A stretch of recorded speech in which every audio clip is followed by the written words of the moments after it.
오늘은 참으로 이상한 날입니다. 제 평생에 처음으로 해중이 없이 설교를 하게 된 날이죠. 담임 목사가 이렇게 휴가를 가니까 저는 이 설교가 여러분들 예배 중에 선포가 될 때에 저는 이 자리에 없을 것입니다.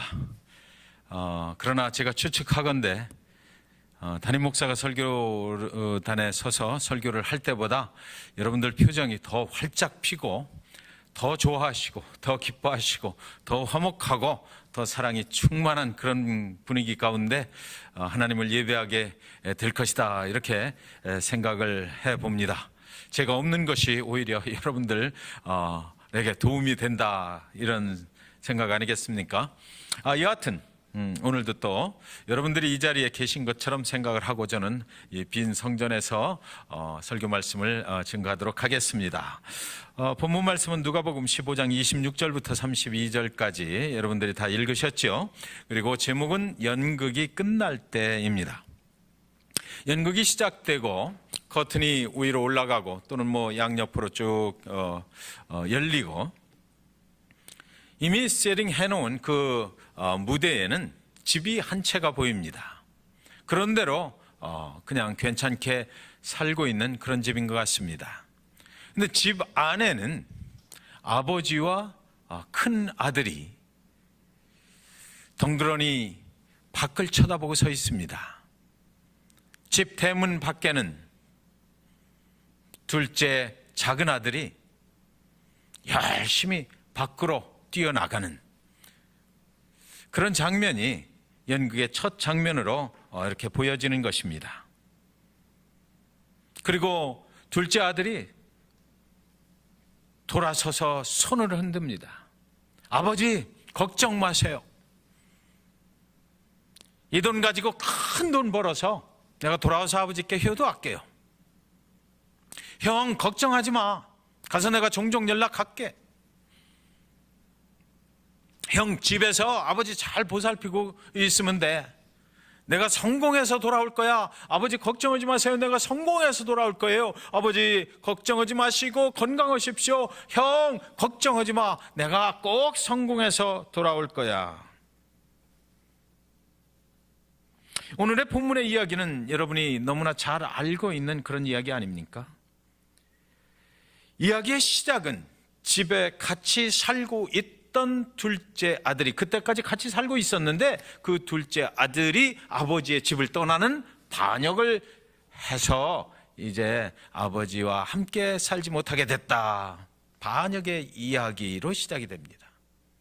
아버지는 그걸 원치는 않았어요. 그러나 아주 둘째 아들이 고집스럽게 그것을 원하니까 아버지는 그 둘째 아들을 사랑하는 마음에 둘째 아들이 또 언젠가는 돌아오겠지, 이런 생각을 가지고 둘째 아들의 원대로 그렇게 해 주었습니다. 15장 12절에 보니까 그 둘째가 아버지에게 말하되 아버지여, 재산 중에서 내게 돌아올 분깃을 내게 주소서 하는지라 아버지가 그 살림을 각각 나눠 주었더니, 둘째 아들은 아버지가 돌아가신 후에 나누어 가질 그 아버지의 상속이, 예정 재산을 미리 달라고 했습니다. 많이 들은 이야기지만 아버지가 아직 성성하게 살아계신데 아버지가 돌아가시면 어차피 나한테 줄 거 아닙니까? 그걸 좀 미리 땡겨달라는 것입니다. 아주 계산 속이 바른 그런 똑똑한 둘째였던 것 같습니다. 투자 논리에 아주 특출했던 것 같아요. 그것을 좀 몇 년 땡겨서, 어차피 아버지가 돌아가시면 그때까지 묵혀놓을 돈인데 그러지 말고 그때 받을 거 미리 좀 받아서 내가 도시에 나가서 투자를 잘해서 크게 불려가지고 아버지 생전에도 내가 큰 효도를 좀 하겠습니다. 우리 집이 좀 이 모양 이 꼴로 사는 게 아니라 아버지 생전에 보란 듯이 좀 성공을 해서 더 많이 좀 잘 살아야 될 것 아닙니까? 그리고 둘째 아들은 꿈의 도시로 떠난 것이에요. 그 마음속에 품고 살았던 그 꿈의 도시를 향해서 떠났습니다. 그런데 성경은 계속해서 그의 뒷이야기를 추적을 하는데 그 꿈은 허랑방탕한 생활로 인해서 사라져버렸다. 어느 집에 들어가서 이제는 돼지 키우는 축사 담당으로 취직을 하긴 했는데 고약한 주인을 만나서 임금도 제대로 받지도 못한 채로 허기진 배를 움켜쥐고 돼지가 먹는 쥐염 열매라도 실컷 먹였으면 좋겠다라고 생각을 하고 있었다. 그의 머릿속에 그때 딱 한 가지 단어가 떠오르는데 아버지라는 단어였습니다. 아버지. 내가 그 아버지 집에 있을 때 잘 먹고 잘 살았는데, 아버지 그늘 밑에서 있을 때는 참 좋았는데, 오늘 내가 내 힘으로 살아보려고 그러다가 이 모양 이 꼴이 됐네. 너무나 후회가 되었습니다. 아버지의 집에 그냥 있었으면 좋았을 텐데. 아버지가 과연 이 모습을 보신다면 어떻게 생각을 할까? 내가 지금 이 모습 이대로 아버지께로 돌아가도 되는 것인가? 끝에서 자기 자신의 처절한 모습을 보게 된 것입니다. 그리고 그는 용기를 내어서 아버지의 집으로 돌아가게 돼요. 15장 20절 상반부에 이에 일어나서 아버지께로 돌아가니라. 성경은 이에 일어나서 아버지께로 돌아가니라. 이 말씀을 복음이라고 성경은 얘기해요. 아버지의 집을 나갔던 영혼들이 아버지께로 돌아가는 것, 이 모습 이대로 내가 주님 앞에 그대로 돌아갑니다. 아버지께로 돌아갈 수만 있다면, 그래서 예수 그리스도 그분께서 십자가에 희생하셨다. 아버지께로 돌아갈 수 있는 길을 마련해 주기 위해서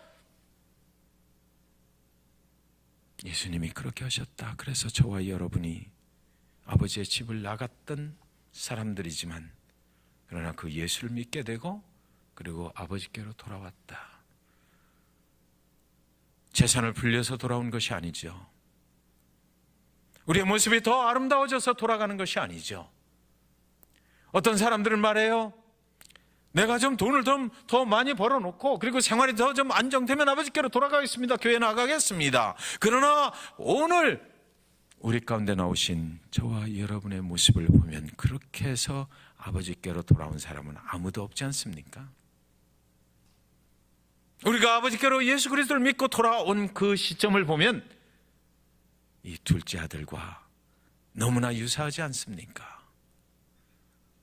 아무것도 없는 빈 털털이 되어서 내 인생 어디로 갈까 방황하다가 그날 예수 그리스도에 대해서 어느 누군가를 통해서 듣게 되었고, 그리고 아버지 집에 내가 있어야 되는데, 내가 있을 곳은 바로 그것이었는데, 그것이 바로 아버지의 뜻이었는데 내가 그걸 몰랐네. 그리고 나서 이에 일어나서 아버지께로 돌아가니라.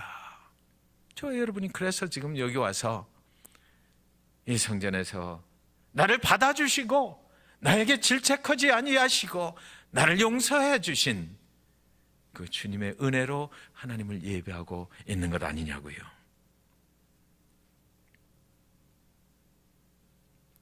둘째 아들이 여기서 아버지의 마음을 알아서 돌아간 것이 아니에요. 내가 죽겠으니까 돌아간 거죠. 내가 더 이상 세상에서 어찌 해볼 수 없으니까 아버지가 생각나고 그 아버지한테 돌아간 거예요. 그는 살기 위해서 어쩔 수 없이 선택한 길이 바로 아버지의 집으로 돌아가는 것이었습니다. 사람이 죽을 수는 없으니까, 이대로 그냥 멸망할 수는 없으니까 아버지의 집으로 돌아간 거예요.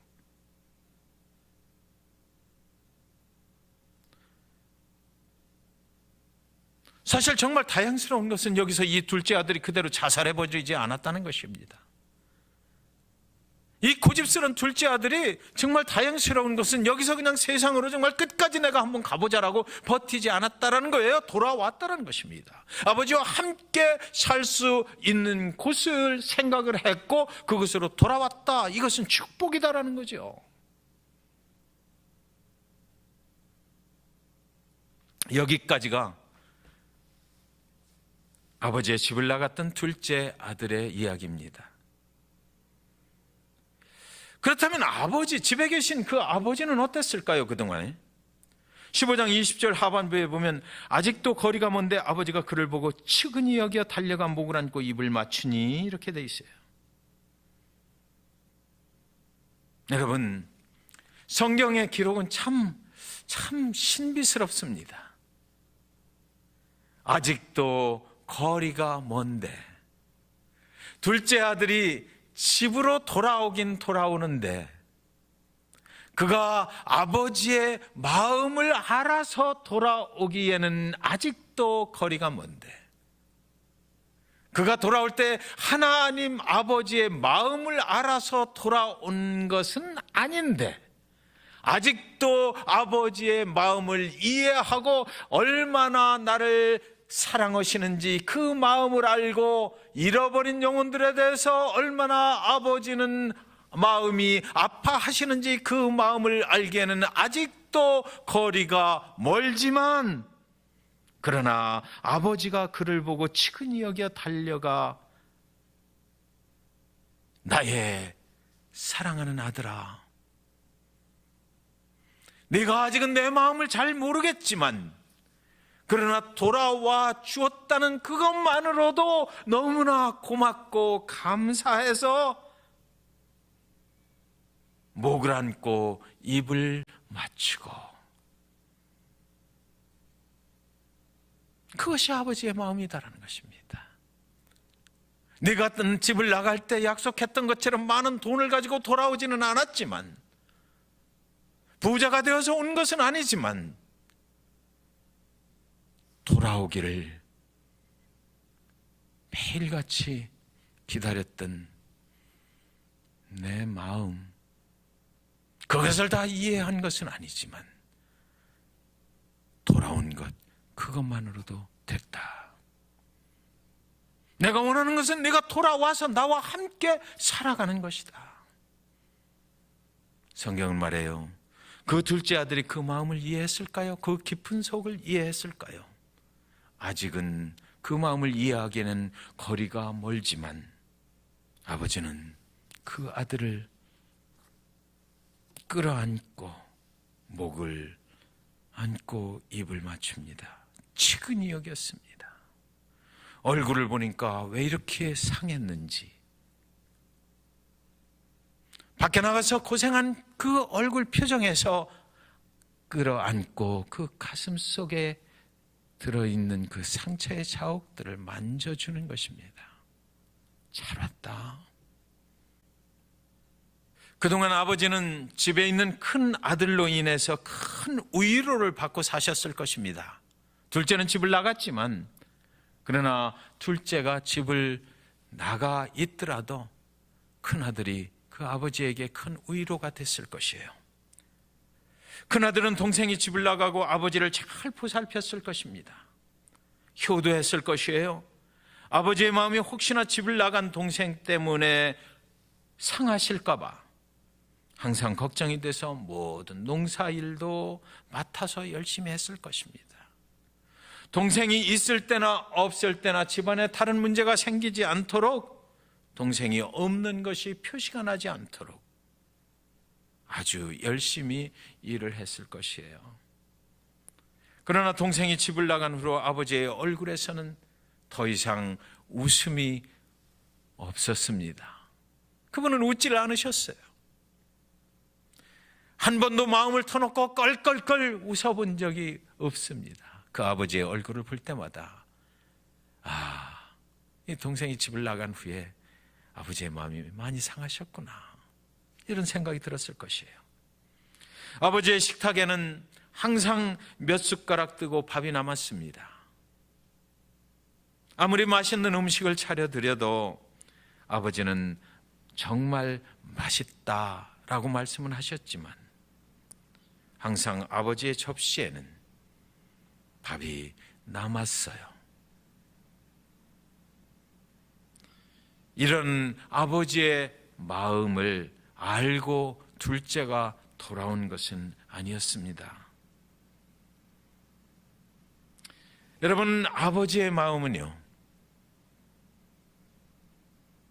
아버지의 아들들이 무엇을 아버지를 위해서 잘 해주느냐에 있지 않습니다. 아버지의 마음은 첫째로 아버지와 함께 있으면 된다는 것이에요. 아버지의 마음은 나와 함께 있으면 된다는 것입니다. 나를 떠나지 말라는 것입니다. 아버지와 함께 영원히 살 수 있으면 된다는 것이에요. 그것이 아버지의 마음입니다.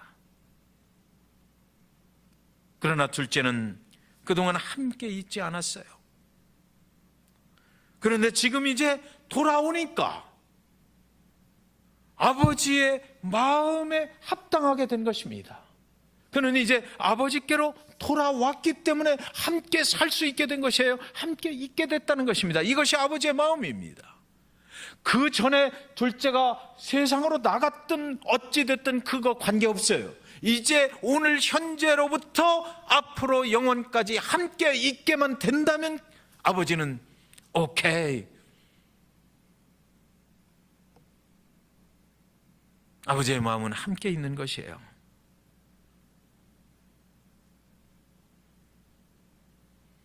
그 둘째가 이제 아버지와 함께 살겠다고 돌아온 것입니다.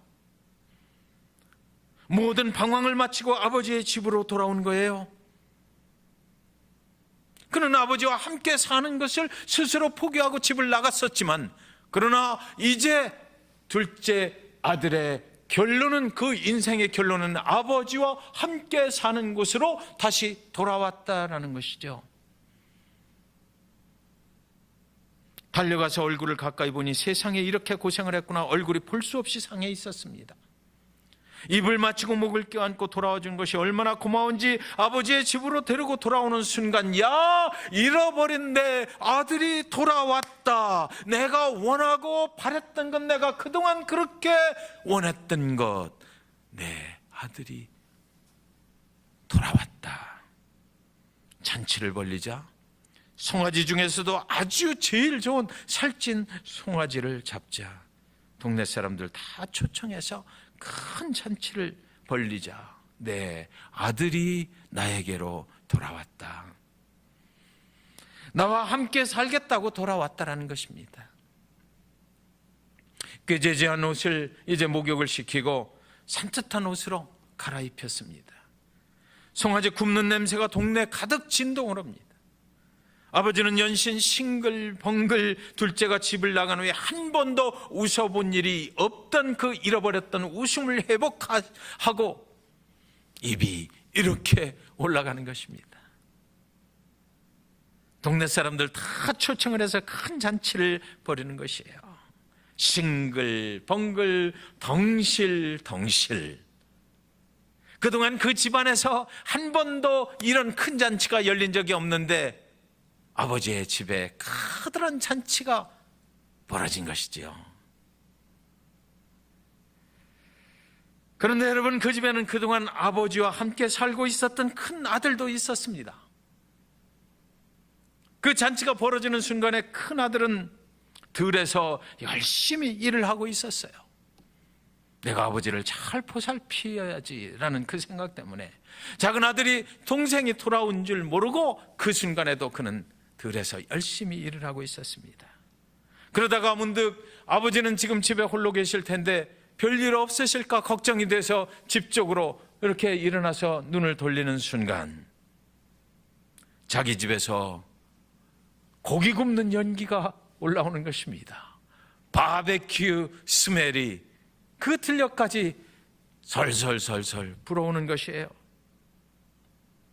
그래서 열심히 일을 하고 있던 큰 아들이 이게 웬일인가 집 쪽을 바라보고 있는데 아버지가 집 마당에 나오셔서 들에서 일을 하고 있는 큰 아들에게 손짓을 합니다. 빨리 와, 빨리 와. 아들아, 동생이 돌아왔다. 빨리 돌아오너라. 큰아들이 집 앞으로 달려오죠. 동네 잔치가 벌어진 것이에요. 밖에서 웬일인가 해서 집에서 일하는 종을 불러서 물어보니까 종이 대답하기를 당신의 동생이 돌아왔습니다. 종도 싱글벙글합니다. 기쁨의 잔치를 벌리고 있는 것입니다. 아버지가 살찐 송아지를 잡으라 해서 가장 좋은 것으로 잡았습니다. 동네 사람들이 다 모여 있으니까 어서 들어가 보셔요. 당신의 사랑하는 동생이 지금 돌아왔잖아요. 그때 큰아들의 얼굴 모습이 변해요. 모두가 기쁨의 잔치에 참여하고 있는 그 순간에 그동안 아버지 곁에 함께 살고 있었던, 아버지 집에 함께 있었던 그 큰아들은 그 기쁨이 되질 못했습니다. 순간 반가운 마음이 싹 사라져버렸어요. 아버지는 도대체 지금 무슨 생각을 하고 있는 거야? 15장 28절, 그가 노하여 들어가고자 하지 아니하거늘 아버지가 나와서 권한대. 그의 마음의 분노가 머리 끝까지 차올랐어요. 동생이 돌아온 것 때문이 아니라 아버지의 불공평하심 때문이었어요. 동생이 돌아온 것은 물론 나에게도 기쁜 일입니다. 그러나 아버지는 공평하지 못하십니다. 큰아들을 화가 나게 만든 것은 바로 아버지였습니다. 아버지, 그렇게 하면 안 되잖아요. 그는 아버지에게 화가 났어요. 아버지가 이렇게까지 하셔야 하는지 이해할 수가 없었습니다. 동생에게 상속된 것 지가 나가서 다 쓰고 돌아왔으니까 I don't care. 동생이 돈을 벌어왔든지 그것은 뭐 제 인생이지. 그런데 아버지, 잘못 생각하셨습니다. 내가 그동안 아버지와 함께 있었거든요. 아버지를 보살핀 사람은 나거든요.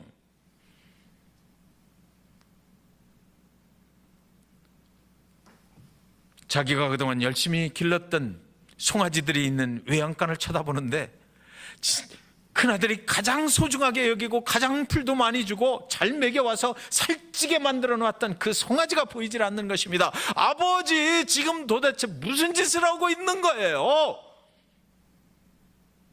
자신이 그동안 그렇게도 소중하게 길러왔던 건강하고 살찐 송아지가 없어진 거예요.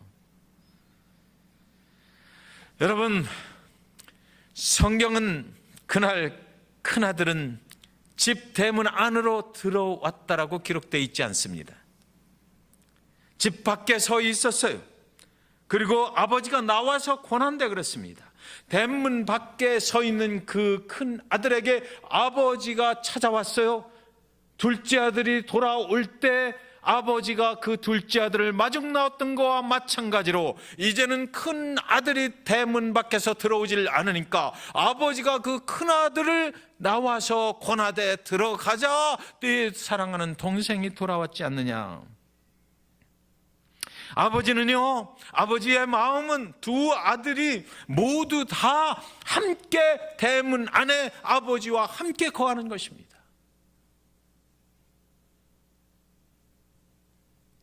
아버지는 두 아들에게 모두 달려나가서 안으로 들어가자, 빨리 들어가자라고 그렇게 말씀하시는 거예요.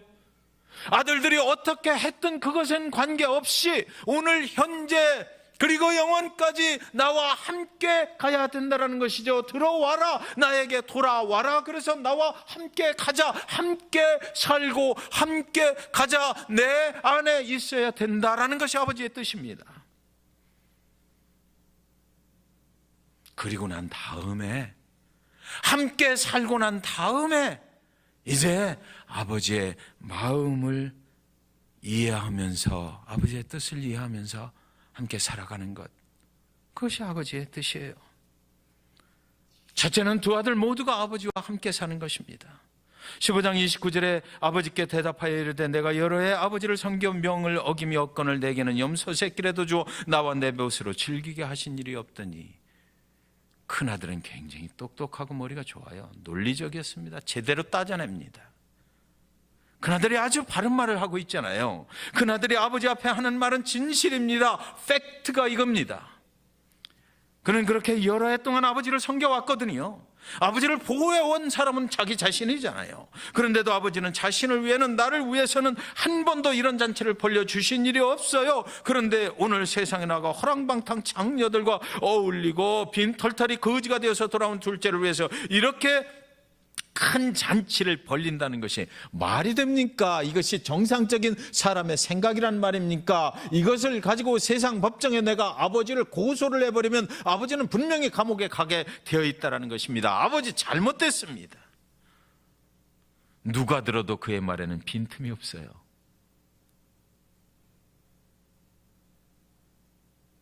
세상의 논리대로라면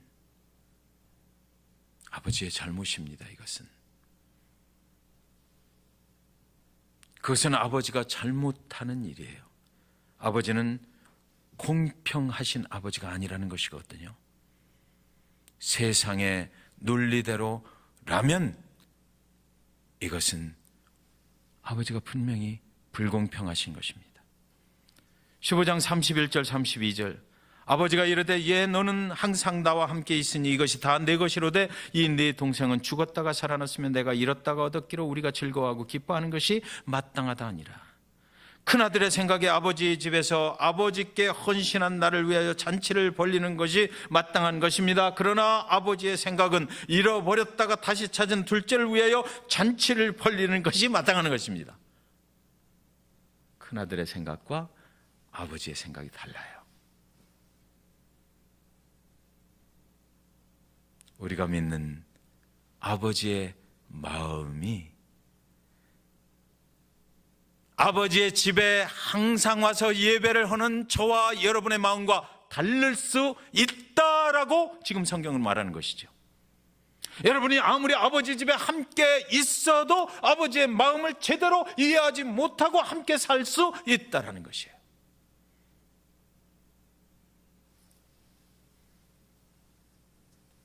아버지의 집에 그동안 함께 살고 있었던 큰아들은 아버지와 함께 살고는 있었지만 아버지의 깊은 속을 알 수가 없었다. 아버지가 무엇을 원하는지 그것에 대해서는 관심이 없었다라는 것이죠. 함께 있어도 아버지의 마음을 알고 살아가는 자가 있고 그렇지 못한 자가 있다라고 성경은 지금 말하고 있는 것입니다. 함께 있다라고 해서 전부 다 아버지의 뜻에 합당한 자는 아니라는 것이죠. 여러분, 이제 연극의 막이 내릴 때가 됐습니다. 성경은 저와 여러분에게 묻습니다. 두 아들은 그 후에 서로 화해가 됐을까?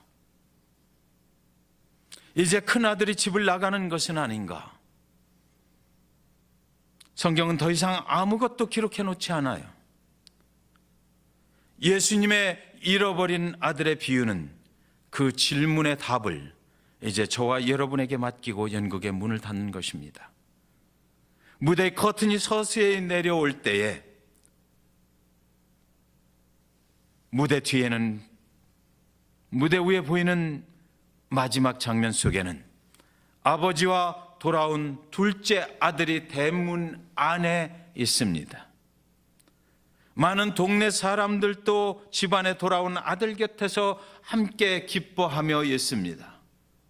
그리고 집 대문 밖 울타리 너머에는 아직도 분노에 차서 씩씩거리고 있는 큰 아들이 서 있습니다. 그는 아직 대문 안으로 들어오질 않았어요. 그동안은 대문 안에 있었는데, 그리고 연극은 막이 내려버립니다.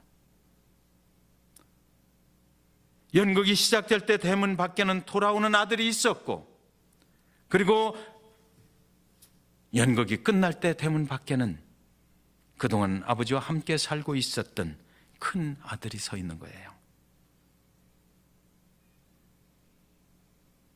세상에 많은 사람들이 아버지의 집을 떠나 살고 있습니다. 그러나 사랑하는 저와 여러분은 아버지의 집에 있습니다. 그것이 축복이에요. 아버지의 집에 거해야만 합니다. 요셉은 어디가 살든지 아버지 그분께서 나와 함께 하셨기 때문에 내 삶이 형통했다고 말합니다. 그런데 그거보다 더 중요한 것은 아버지와 함께 하는 저와 여러분이 아버지의 마음을 얼마나 이해를 하고 살아가느냐라는 것입니다. 아버지의 마음을 우리는 함께 이해하고 그 아버지의 마음을 함께 느끼면서 살아가고 있느냐라는 것이죠. 어쩌면 저와 여러분의 모습 속에도 오늘 집 밖, 대문 밖에 서 있는 큰아들의 모습이 있지 않을까요? 사랑하는 여러분, 여러분은 지금 아버지와 함께 집 안에 있습니까? 아니면 여러분은 지금 집의 대문 밖에 있지는 않습니까? 아버지와 함께 있다고 다 아버지의 마음을 알고 사는 것은 아닌 것입니다. 여러분이 혹시 아버지와 함께 살고 있지만 집 밖에 있지는 않은지, 연극이 끝나면서 저와 여러분의 마음속에 잔잔하게 그런 질문을 오늘 본문은 던져주고 있는 것입니다. 아버지 집에 계십시오. 아버지와 함께 사세요.